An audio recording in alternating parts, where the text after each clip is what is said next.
So it's 5.5 minutes to 3. What can we do that's fun and entertaining before 3 o'clock? The 5-year engagement at 5.5 minutes to 2. So I saw some pretty amazing kind of, a rom-com that I quite like. Obviously, no other critics count, but I did see one. You've been reading other critics' reviews? I saw one in passing. I didn't mean Whose? to. It was a mistake. What paper? It was in the Times. Oh, okay. It was their big supplement thing. Hey, it's a rom-com you can like. Anyway, but I'm only interested in your opinion, honest. Okay, so story is Emily Blunt, who I like very much, is going out with Jason Segel. He's a chef. She's an aspiring academic and somebody working in the psychoanalytic field. He proposes to her. She says, yes, I'd love to marry you. But then, just at that point, her academic career takes off. She gets offered a post far, far away.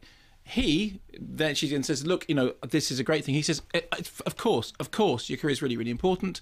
Don't worry, we'll just postpone things. But then it looks like the postponement will, we know from the title it's called the 5-year engagement. So the next thing is he's going to have to move. That means he's going to have to give up his great job being a chef. Here's a clip.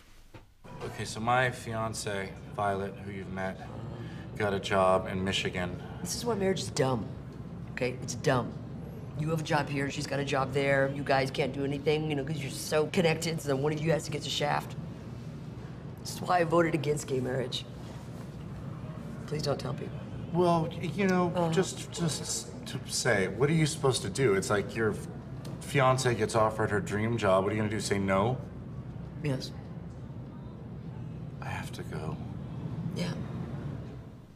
So, here's the thing.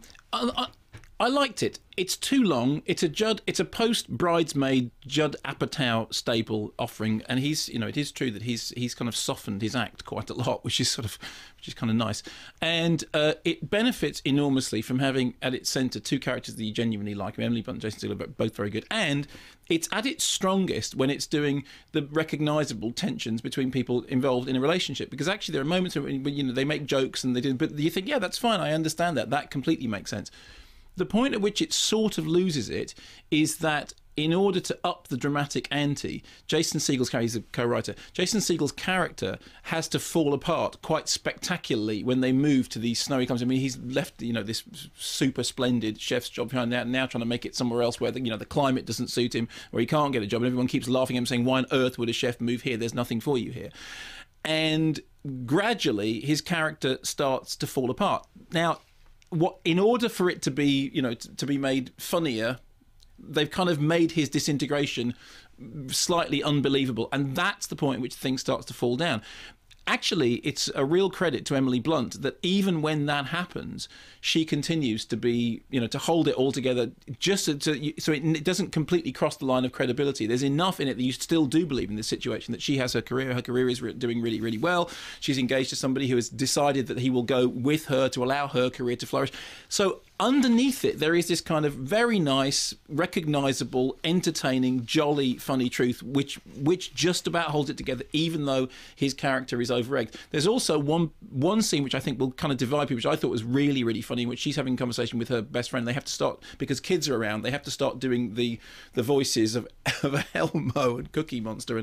And that scene I thought was really funny, but it was one of those strange moments when in the cinema, you could tell that half the cinema was laughing and half the cinema wasn't laughing. But obviously, I was in the half that was laughing. Elmo's voice is fantastic. I know. And also, the other thing about it is... Unfortunately, you don't do it as an impression. No, but do you do it? No, of course not. No, fine. You only do... Fozzie Bear. And? No, and Douglas Hurd. Oh, no. Oh, fun, it's the same Major. thing. Okay.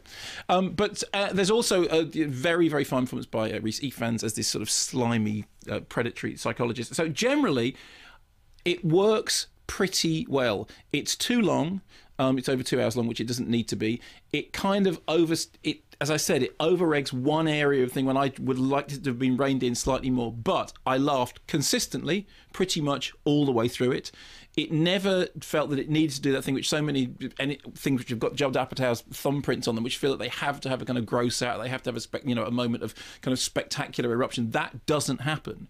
What happens instead is that for the most part, it is a very likeable, very amiable, and pretty funny comedy about two people in a situation that I think is kind of generally recognisable. It's just 20 minutes too long, and Jason Segel's character disintegration is too overdone. So it's not perfect by any means, but it's really, really passably likeable, and Emily Blunt is absolutely terrific. I'm bearing in mind our correspondence earlier about language. Is it kind of, is there the odd B and an M and an H and a J, or is There's it? a little bit of it, but but I don't, it wasn't anything that jumped out at me. What certificate is it? It's a 15 certificate. So yes, there is probably all of those. There'll be an awful lot of that. And Rhys Ifans is really, really funny. Really funny because really slimy. He does slimy, creepy, and predatory in Spider-Man as well. Oh, that's what they said. Do that again over there. That's what we'll have, but we don't want it to be a monster movie. No, not just yet. This is 5 Live, and the headlines are next.